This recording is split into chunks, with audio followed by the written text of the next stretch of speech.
Basi ni matumaini yangu wewe ni mzima. Mungu amependezwa injili ya Yesu Kristo. Biriwe mahali hapa. Mungu aliyeziumba mbingu kaziumba hata nchi, Mungu wa Abrahamu, wa Isaka na Yakobo, asante kwa neema na rehema ya kipekee jioni ya leo. Nenda ukanene na kijana huyu, mtoto huyu, mama huyu, baba huyu, hata mzee huyu Bwana. Na ni kwa jina lake Yesu Kristo tumeomba tukiamini. Amina. Kitabu cha waraka wa kwanza wa Petro,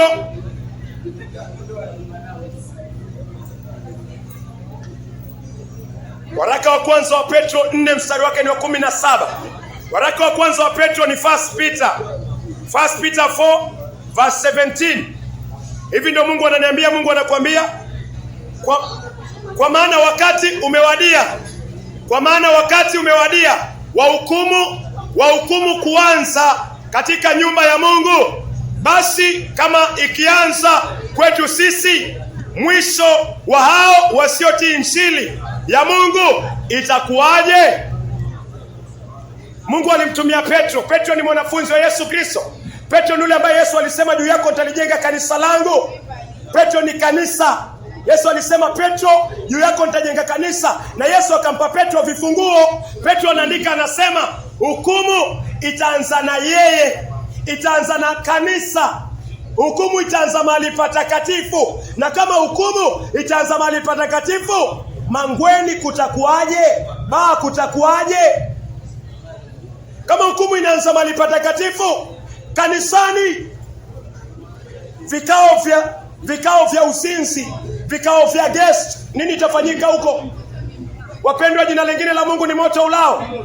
Jina lingine la Mungu ni moto ulao. Katika Hebrews ni Waebrania 12 mstari wa 29. Maandiko yanasema Mungu ni moto ulao. Moto ulao. Hukumu inaanza kanisani. Unaishi maisha gani? Uko tayari kusimama mbele ya kiti cha hukumu cha Yesu Kristo? Je, umetubu dhambi zako? Je, umemwamini Yesu? Umeoshwa dhambi? Je, unaishi maisha matakatifu? Je, unatii neno la Mungu? Unatii amri zake za kiroho? Hakuna mchezo. Mungu anasema hukumu inaanza kanisani. Ezekieli 9. Ezekieli ni Ezekiel. Ezekieli 9 mstari wa 6. Ezekieli 9 mstari wake ni wa 6. Mungu anakuambia ikimbie dhambi vibaya sana. Ikimbie dhambi vibaya sana. Kimbia giza vibaya sana kwa kutubu na kumwamini Yesu Kristo. Manake dhambi yako isipohukumiwa kwa Yesu Kristo, itahukumiwa kwa nafsi yako kwa ziwa la moto milele. Mungu acheki, Mungu compromise, Mungu afanye msaa. Ezekiel,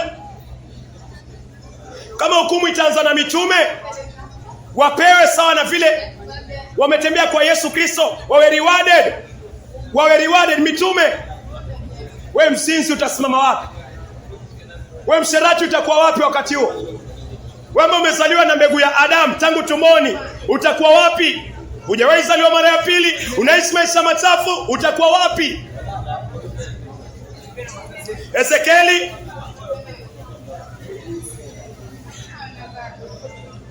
Ezekieli 9:6.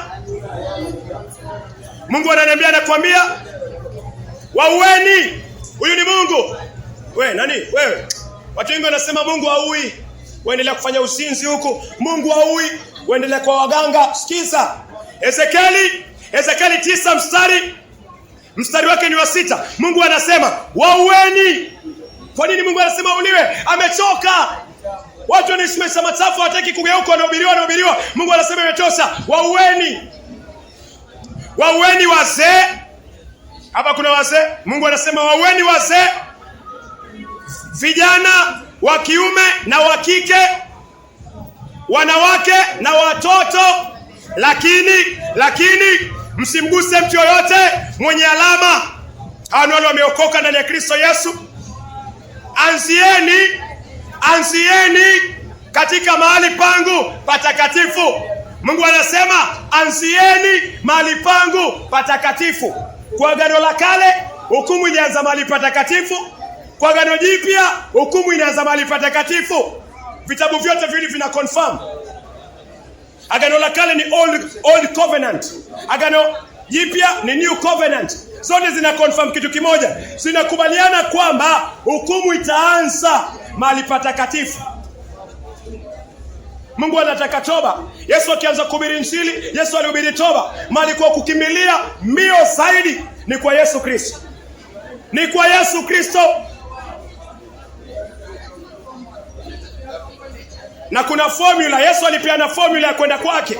Licha kuwa anakuambia njoo vile ulivyo, njoo vile ulivyo, lakini kuna formula Yesu alipeana. Mathayo 4:17, hii ndio formula Yesu anapeana. Yesu akianza kuhubiri Injili, huyu. Yesu akianza kuhubiri Injili alitumia neno toba. Mahubiri ya kwanza Yesu kuhubiri, sermoni ya kwanza Yesu akihubiri alitumia neno toba. Hata kabla kwenda kumwaga damu, Yesu alitumia neno toba. Neno hili watu wanalichukia, neno hili alihubiriwi, na Yesu alianza na hilo neno. Mathayo 4:17, tangu wakati huo Yesu alianza kuhubiri akisema tubuni. Yesu alianza kuhubiri akisema tubuni. Yesu alianza kuhubiri akisema tubuni, kwa maana ufalme wa mbinguni umekaribia. Yesu akianza kuhubiri Injili alisema watu watubu. Kutubu ni nini? Ezekieli 18:30. Kutubu ni nini? Yesu alitumia neno toba. Kutubu ni nini? Ezekieli 18:30.